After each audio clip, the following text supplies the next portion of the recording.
welcome everybody to That's Just Ridiculous with me, Paul Fryer. And me, Guy Kennaway.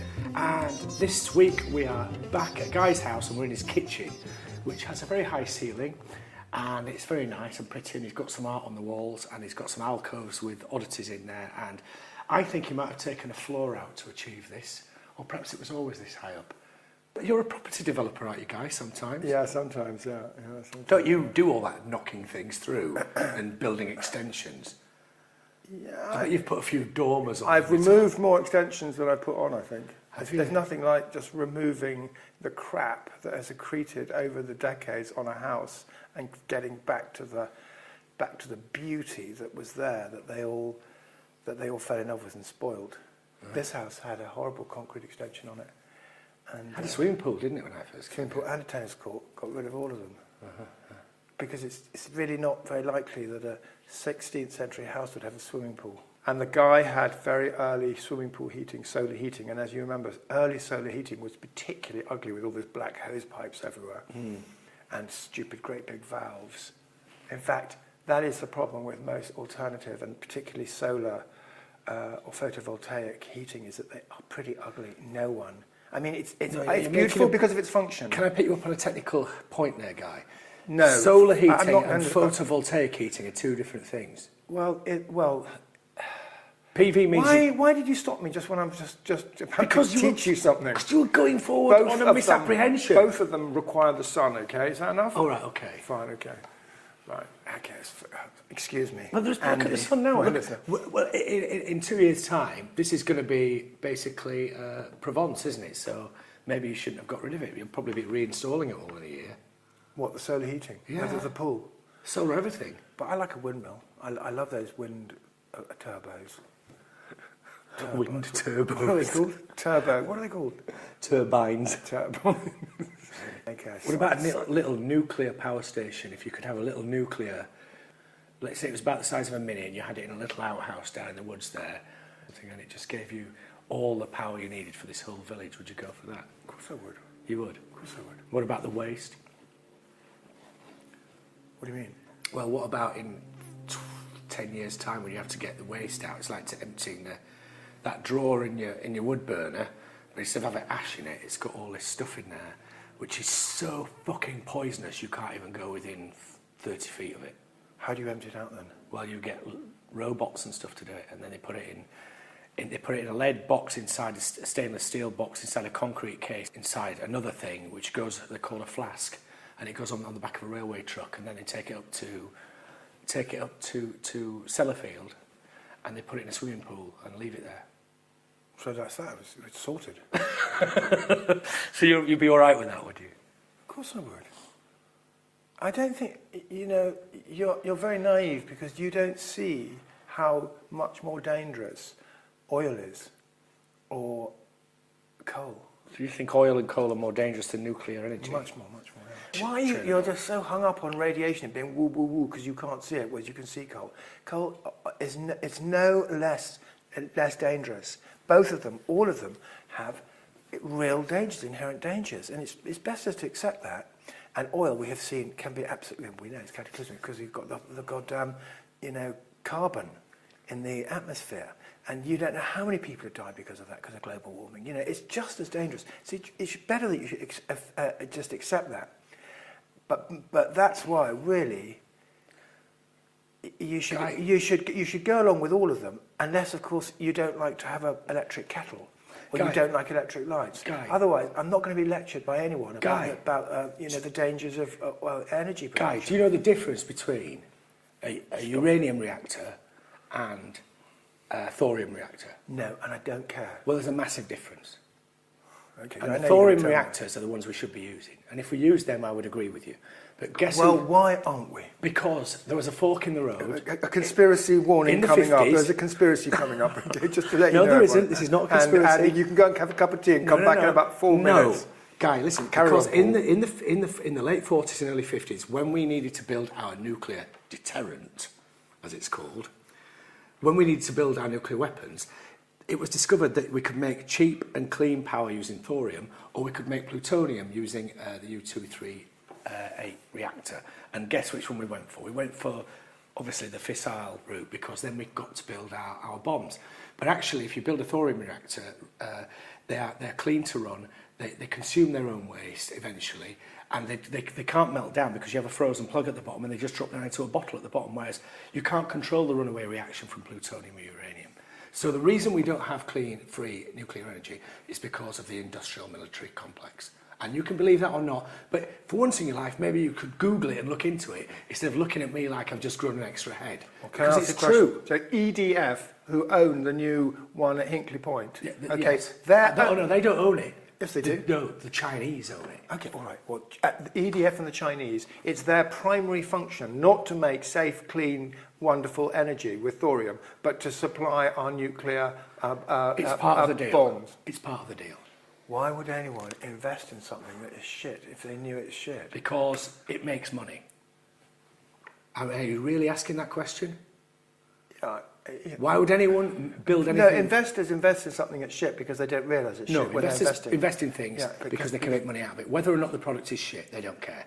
They'll invest in Tamagotchis, they'll invest in things that end up in landfill, they'll invest in What's a Tamagotchi? It's those little things that you have to feed. It's like a little toy, and it says feed me, and then it... I remember those. Yeah. No. They weren't useless. They will invest in Kalashnikovs. They were quite good. They will invest in nerve gas. They will invest in anything that makes money, Guy. And frequently, the things that make the most money are the most dodgy things, unfortunately. I have to complain about nerve gases, actually, because I've got some in the house and it's fucking useless. See that aerosol fly spray? Yes. And we've just been through this hot period, a lot of flies. It's been a good year for the flies. It really has. It's been a good year for the I've flies. got really good at spotting And you can them. go close up with that thing and give them like a blast, and the thing just flies straight through it. Cocks There's its one leg. there now. Let's have a look. I promise you, watch this. Let's see if I Okay, can go and get it. Charlie Roger 500 requesting Agent Orange. He's absolutely faint. He's coming. He wheels back to laugh at me. He just looks stoned. God, it stings. It really stings. What's in it? There he is. Look, he's fine. Yeah, No, that's they his take it. That's like the guy who went into hospital in Maidenhead. He comes around after a bit. Really? Yeah, yeah. So it's not exactly Novichok then? It's not Novichok. They are related to nerve agents, these things. Yeah, well, exactly. I'm complaining about it. And that's, I bet you that's health and safety, probably EU. So Look who makes it. said you can't. Bayer. Do you know Well, what they've they got are? some experience. They used to make... yeah, exactly. You know what they used to make, don't you? Well, all I can say is that they've been sad falling off in quality. Can't even kill a fly now. Do you know that they've just joined with Monsanto, Bayer, to make the super bastard group? Well, that's one way of looking at it. Do you have shares? No, God no, no. Are you an ethical investor, Guy? Am I ethical? Yeah. In your investments? Well, to be honest, it's not uppermost in my mind, but I don't really invest in. I don't know.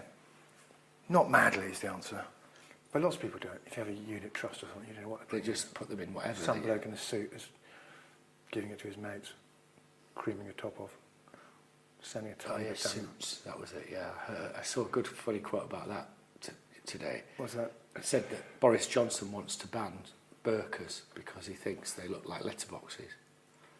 We can't start saying things that we've seen on Facebook. That really is a new low for that. It's just Was in the ridiculous. paper, Okay, right.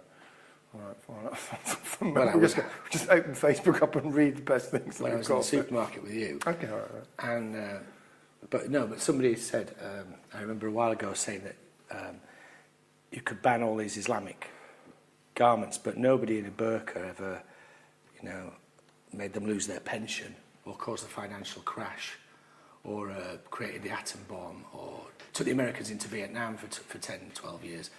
But they were all wearing suits, so maybe we should ban suits instead. Yeah, okay. What do you think about the burqa? As we're talking about it. Quite sexy. Yeah. I definitely think they should be allowed to wear it. The whole point of this country is that you can wear what the hell you want. It's one of the few good things about it. But do you remember when Vanessa dressed up in a burqa? Yes. I wasn't there. But Vanessa's a friend of ours who was kind of had a revolutionary moment, I guess you could say.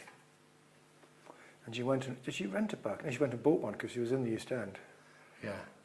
Put it on and decided to see, it was a good few years ago actually, typically it's very prescient of Vanessa to do a little experiment like this, and wandered around in a boat to see what would happen. And what happened? I think she ended up pulling. No, before then, she went into the Golden Heart. Well, she was And very... she had, on which she had written on a bit of paper, one large whiskey. And the bar person went and bought a large scotch. And she went down, sat down with the whiskey in front of her, and then took out a cigarette and started smoking it through the hole. But that used to be funny, but actually it's not so funny, that joke today. No, you wouldn't. That's the beautiful thing about jokes, is they tell you when they're right. You don't have to have a rule about it's politically correct or it's politically incorrect. Bollocks. If it stops being funny, you stop telling it. Mm. And actually, a joke taking the piss out of burkers is not quite so funny today. No. A few days ago, me and you were chatting about your new book. And we were talking about, because Guy's new book... I think we should wait until the book comes out. All right, we won't mention what it's about. I don't mind you talking about it. But I wanted to ask you about something that your book threw up. Mm-hmm. Because I remember we were chatting about the things that Guy's new book, which is broadly about euthanasia in some ways at least. And Guy, quite out of the blue, suddenly said to me, well, that's what I intend to do. I don't intend to hang around. I'm going to be... how did you put it, Guy? About leaving the party? Yeah, well, you've got to know when to leave. What do I say? We've got to know when to leave a relationship, a job, and a party. And you can't hang on before they start going rotten. That's not leading life properly. Mm. And it's with our generation, with such good healthcare, and us, we're all living such healthy lives. Hold on. It's really important to know when to bow out and not to slide into that really cruel and inexorable sort of, well, it's either a horrible, torturous descent. Yeah, into kind of infantilized catatonia. You know, where you just end up in a terrible state. And it's fucking expensive as well, isn't it? It consumes resources at an alarming rate. Keeping people 25% of all medical spending is spent in the last year of a person's life. So 25% of the money is spent on an individual? Of the whole NHS. Actually, these are American figures, but where I read them, which is Atul Gawan's Being Mortal, which is a beautiful book. It's the problem with Being Mortal is that it covers this stuff, but they're in maybe 280 pages. I cannot identify one joke. I've looked quite carefully, and I thought he must have one in here.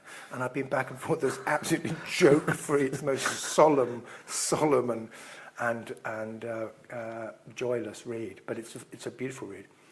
And he says 25% of American healthcare is spent in the last year, and a great percentage of that in the last weeks of someone's life, and they're often absolutely horrible, horrible weeks. And it's so easy for the Catholics and the church and the state and the doctors to say, you know, you cannot put a price on someone's life. But really, when there are children not getting properly educated and, you know, schools are, as I say, schools are in a terrible state. And well, I mean, listening today to the radio on the way here and hearing that stuff about Ampleforth, and there was one other school, and it's about the systematic abuse of the other school is Down House, which is just here, just the other side of Shepton. Down House, it's just the other side of Shepton. And, you know, I went through that. Sorry. Fucking horrendous. Do you want to just say what you read? Because then I'll just tell you. Well, I'm just shocked, you know, because you talk about the effect that the church has on these. I mean, I think it's getting to the point now where the church, particularly the Catholic Church and born-again Christians, are having such a fucking negative effect on everyday people's lives, you know.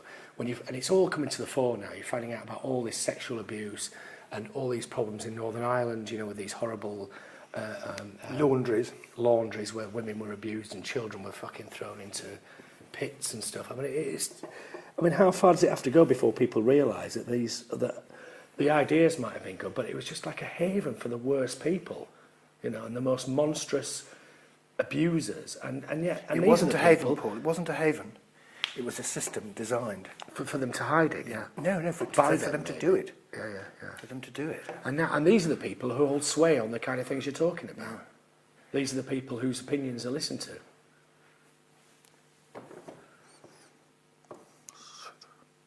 Sorry, that's my bag. Sorry, guys. Do you want me to do that thing to you where I pulled you before? Would that help? No, I think not. I think Should we switch this off for a minute? Yeah. Hang on, sorry. Poor guy. Guy's now in the prone position. He's got bad sciatic problems in the lower lumbar region, possibly due to a misaligned pelvis. But it looks like, to me... I wanted to say about... It looks like someone's been kicked by a fucking horse, actually. I wanted to say about Down House, actually, because I happened to go to Bristol, and it takes you through the village which that school is in. And I went through it, and this is like the report condemning this school, along with Amplethorpe, was released this morning, and it was utterly damning report. Yeah. That came out today. Yes. And I suspect, when I went through that town yesterday, Yeah. I thought, blimey, it's certainly school holidays here. There's no one here. Right. It's absolutely deserted, this place. Fucking weird. Yeah, and I remember thinking, this is just like, where is everyone? And of course, they all knew. They all fucking knew. Yeah, they all knew what was about to appear. Mm-hmm. And the whole town had this, what I now realise was this shameful silence. Wow. What happened to the good old days when people used to, like, light a load of torches and go up there and fucking burn the place to the fucking ground? On the radio today, they were saying that the abbot of the monastery has absolute power. It's like a fiefdom, and they don't even have to answer to Rome. Right, can I just interrupt you a moment? Yeah. Catherine Pepinster, who was in that interview, said, and the phrase was, he had total control over all the monks who came beneath him. And I thought that's an infelicitous phrase. Somewhat. Well, you know, or maybe she said it on purpose. And I think quite a lot of monks came under him. Not as many as the kids. Right. They probably didn't come there.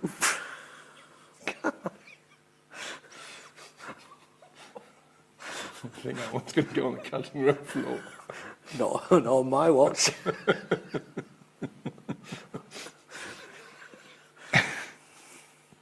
It's my duty, Guy, to preserve the honesty and integrity of this conversation. It is indeed, yeah. Shall I walk on your back like one of those geisha girls? You will not have the effect of them at all. Hold on, let's just try this. Oh, it's that seed. Why don't you stay there? Because it's undignified. No, it's not. No one can see us. God can. They don't know what we're doing. Shall I rub half an E into your back? Would that help? No, I'm comfy now. It just had a spasm there, a really bad spasm. That's not good, is it? Well, it's not good because I've got to drive to France. What about injections of some kind? Well, it's better that I just let it get better. It'll be all right. They can inject steroids into you now. That apparently works quite well. Yeah, it does, but I'm not going to go that route. It'll get better, I know. Okay. Actually, I don't know if I'm up to it, but I wanted to talk a little bit about comedians, because I was thinking about this podcast, and I was thinking of similar things which I really admired, and the best discussion, radio discussion, which didn't have any musical element, was Stop the Week on Radio 4, hosted by Robert Robertson. Did you ever used to hear that? It sort of finished in the 90s. And it's 4 or 5 of them used to get together on Friday evening and just talk about, rather as we do. Robert Robertson would introduce a I do topic. remember it. It was really good. Oh, they were fantastic. And we should probably acknowledge at this point that we did steal our theme tune from Robert Robinson as well. Did we? Yeah. It's Ask the Family. Is it? Yeah. It is. Do you know I told you, don't play dumb? No, I'd forgotten actually, but I remember now. But he was a great broadcaster and a great conversationalist. And one of the contrasts between that programme and the modern programmes is that there were absolutely no ready-made jokes. No. Sometimes Milton Schulman was allowed a ready-made joke, but it was always kind of, they sort of humoured him, if that's possible to humour someone trying to be funny. Of course it is. And he was known as the man who would supply a ready-made joke. But the other guys who were genuinely funny would never resort to telling a ready-made joke. And that's why I I loathe comedians with their ready-made jokes. And I think that to have a ready-made joke is a sign that you're trying to be funny. And somehow, being funny and being sexy are quite similar things. In that if you try and be sexy, it's normally a cataclysmic failure. I agree. And it's the sort of realm of pornography and Dirty Dancing. it's just a shitty area of sensuality. And I think that being funny is as, in a way, sacred as that. And if you find shortcuts to it with ready-made jokes, which I think is a substitute for a sense of humour. If people use ready-made jokes in conversation with me, I always think, oh, that's because they've got no sense of humour. They just know how to tell a joke, which is a totally different thing. And it's kind of sacred. And people who then tell ready-made jokes for money, to me, it's a bit like having sex for money. But you think It's that... kind of it's a bit of still prostituting something. Do you look down on sex workers then, Guy? It's not a cool thing to do. It's not a cool thing to do. On either side of it, it's not a cool thing to do. You know, I've been there, and I regret about 20% of my life, rising to about 35% after 3 a.m. Really? And, that much? Fucking hell, that's going some, Guy. I'm quite proud of the figures. That's like 20 years of regret. But I am a total idiot, or I have been in the past. And I don't like the proliferation of soi-disant comedians, particularly on the radio, but actually on the TV as well, and in live entertainment. It just fills me with it's just like go-go dancers. They're just like sex workers. They're just comedy workers. But I agree. I've never been to a comedy club, and I can't imagine anything worse. Why wouldn't, like me too, but why wouldn't you like it? Because I guess it comes down to the same thing. It's what you were saying before about a contrivance or a...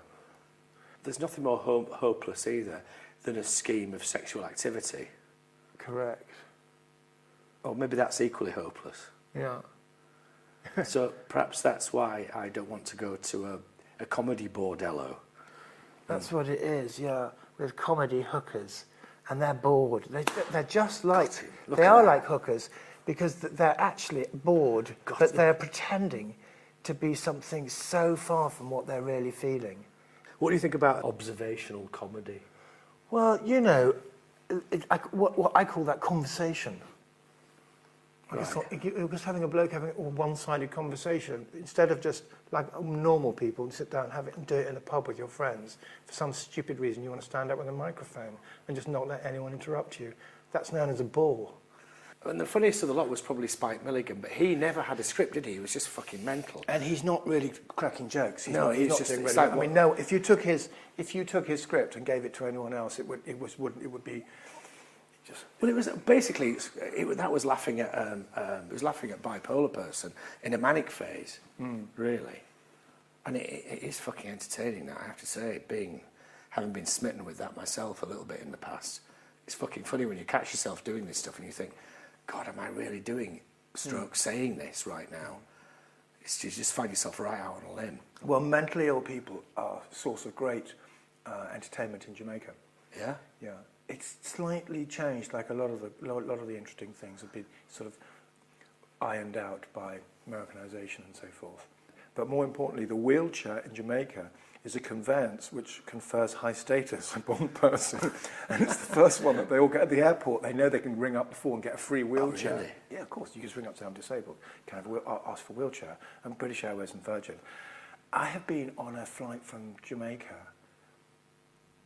I'm a great exaggerator, but I'm absolutely not exaggerating now, where they had 42 wheelchairs at the gate in London. There were 42 of them, because why walk when you can get some little white guy to push you?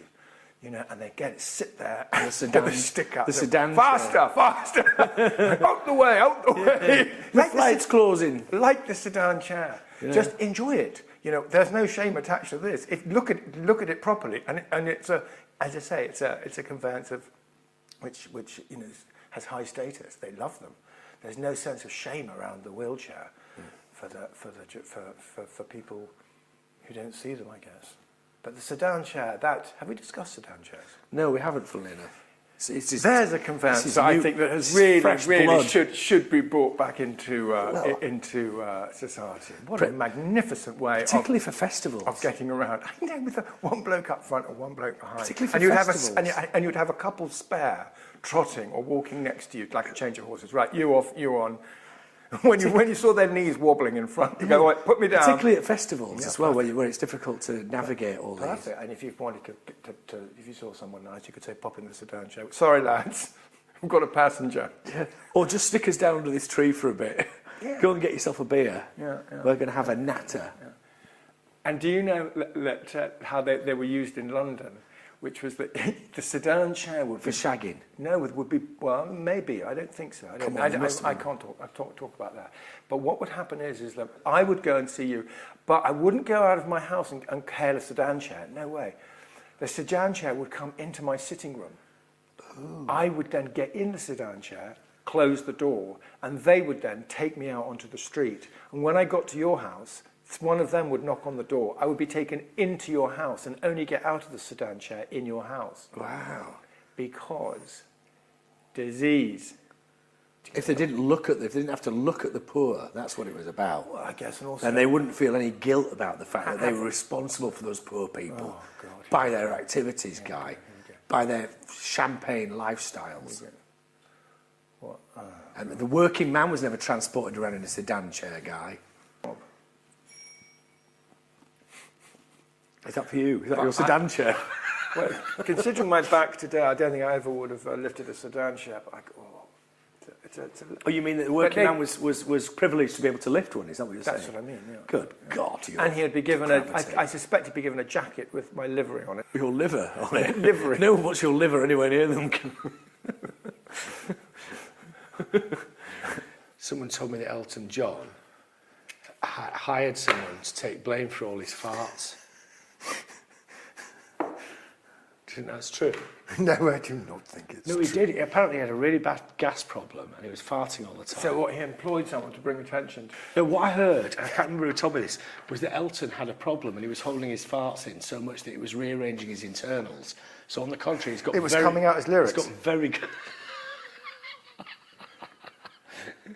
Better to fart, I think. So he hired a guy to be with him at functions to take the blame. It's half true, that.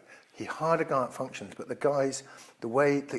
job of the guy was to put his thumb in his anus to stop anything coming out. So you're half true with that story. He'd walk around. With his thumb up Elton's anus? What? Or his own anus? One of his what? Why did you just say that? It's on the tape, Guy. You can't play dumb. Yeah, it's a discreet, gentlemanly function that has to be that you have your flatulent steward. Yes, well, that's what his job. He hired a flatulent steward. He doesn't go, oh, everyone, it was me from across the room. He just places his thumb on the anal hole. Exactly, and when he sees that face that you do before you fart, he inserts it. And allows the passage, and pulls it to one side and allows it to come out freely. Nice. No, Left. Because it's not the noise that he was concerned about, it's the smell, isn't it? I'm not sure, I wasn't there. He doesn't care about noises. Well, no, obviously. By the way, what are we doing? We can't talk to him. What do you think about? We're just getting warmed up. 1, 2, 1, 2. He's a fucking national treasure, the man. The man's a national. What about? Beautifully dressed. What's the worst song ever presented?